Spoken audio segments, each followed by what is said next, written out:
দর্শক আসসালামু আলাইকুম, আমি শহীদুল ইসলাম সজল আমার ক্রিকটক চ্যানেলের পক্ষ থেকে সবাইকে স্বাগত জানাচ্ছি।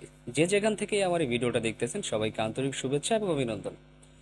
ভারত বনাম বাংলাদেশের মাঝখানে যে টেস্ট ম্যাচটা অনুষ্ঠিত হইতেছিল, আক্ষরিক অর্থে আমার কাছে মনে হইতেছে যেন টেস্ট ম্যাচটা শেষ হয়ে গেছে।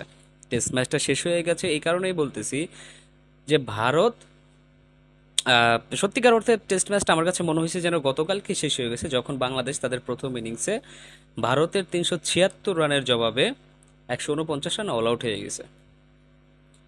কেমন ব্যাটিং ছিল আমি জানি না, সেটা বা টেস্টের ব্যাটিং এরকম হয় কি না আমার জানা নাই। যদি টেস্টের ব্যাটিং এরকমটাই হইতে হয় তাহলে আমার কথা হচ্ছে গিয়ে ওয়ানডে খেললেই বা প্রবলেম কি?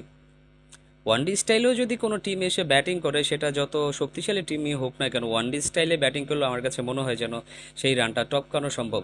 আমি এটা বলতেছি না যে আসলে ব্যাটিং করাটা অনেক বেশি টাফ ছিল, সিচুয়েশন অনেক খারাপ ছিল, হইলে মানানো যায় তো যে ঠিক আছে, বোলাররা অনেক বেশি সুবিধা পাচ্ছিল, স্পিনাররা মুড়ির মতো উইকেট ফেলছিল, তাইলে হয়তো বা ঠিক ছিল। কিন্তু এরকম একটা পিচে, যেই পিচটাতে বোলাররা টার্ন পাচ্ছিলেন না, পেসাররা সিমিং অপশন খুঁজে পাচ্ছিলেন না, বল সুইং করছিল না, ওইরকম একটা পিচের মধ্যে এসে আসলে এরকম একটা কি বলে ওই যে তাসের ঘরের মতো উইকেটগুলো ভেঙে ভেঙে পড়ে যাবে, সেটা কেউ আশা করে নাই হয়তো বা। বাট বাংলাদেশ সেই, আমরা যেটা আশা না করি সবসময় সেটাই আমাদের সাথে হয়। 149-এ আমরা প্রথম ইনিংস অল আউট হয়ে গেছি।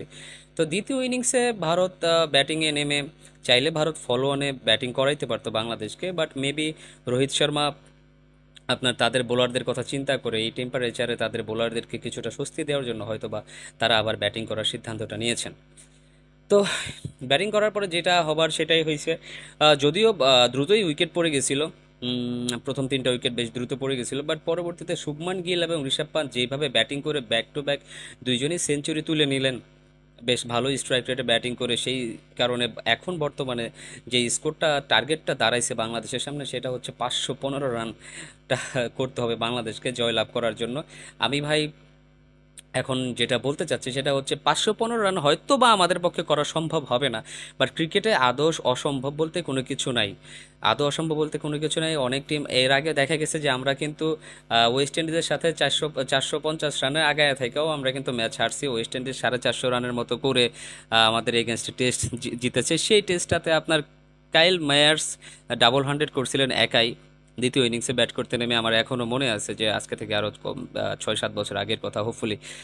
তো যাই হোক, সেরকমটা কিছু যদি মিরাকেল কিছু না ঘটে তাহলে আমার কাছে মনে হয় না এই টেস্টে বাংলাদেশের জন্য আর কিছু অবশিষ্ট আছে।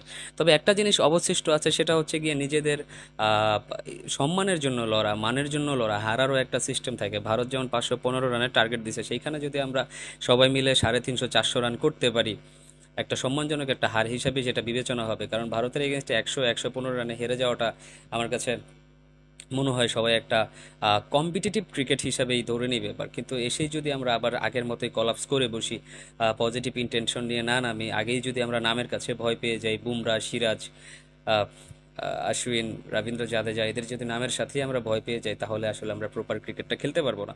তো হোপফুলি আমার কাছে এটা থাকবে, এরকম সিচুয়েশন থেকে বাংলাদেশ আগেও ঘুরে দাঁড়িয়েছে, লড়াই করার মনোভাবটা প্রকাশ করেছে। তো আশা থাকবে যে বাংলাদেশ আসলে লড়াই করার মনোভাবটাই দেখাবে। তবে সত্যিকার অর্থে প্রথম ইনিংসটা যদি আমরা আমরা যদি ৩০০-এর মতো একটা রান করতে পারতাম তাহলে হয়তো বা শেষের দিন পর্যন্ত এই ম্যাচটাকে নিয়ে যাওয়া পসিবল হইতো। হেরে যেতাম, কোনো সমস্যা ছিল না, বাট সেটা আমাদের জন্য অনেক রেসপেক্টেডলি হারা হইতো, অনেক সম্মানের সাথে হারা হইতো। তো সেটা নিয়ে আমাদের কাছে তেমন কোনো খারাপ লাগতো না। এই যে যে ভিডিওগুলো করতেছে, আমার অনেক ভিউয়ার্স আছেন, দর্শক আছেন, বাইরের দেশের হোক অন্যান্য দেশের হোক, তারা অনেক সময় অনেক আজে বাজে মন্তব্য করতেছেন ভিডিওতে, কিন্তু আসলে কিছু করার নাই। খেলার যখন যে সিচুয়েশন থাকবে সেই সিচুয়েশন নিয়ে আমাকে কথা বলতে হবে। ভারতের মাটিতে ৩৭৬ রানে অল আউট হয়ে গেছিল প্রথম ইনিংসে, সেটা আমার কাছে বলতে হবে যে সেটা বাংলাদেশের জন্য একটা ভালো অর্জন ছিল, ভারতকে ৪০০ রানের আগে অল আউট করে দেওয়া।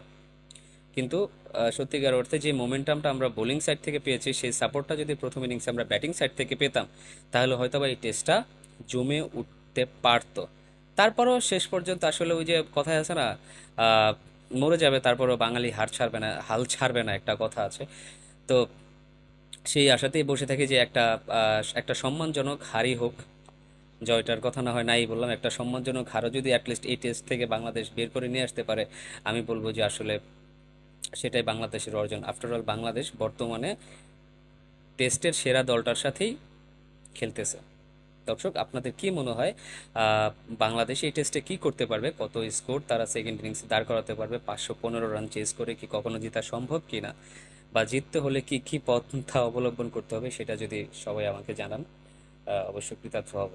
আর যারা আমার এই চ্যানেলটাতে নতুন আছেন তারা অবশ্যই সাবস্ক্রাইব করে দিবেন। সবাই ভালো থাকবেন, সুস্থ থাকবেন।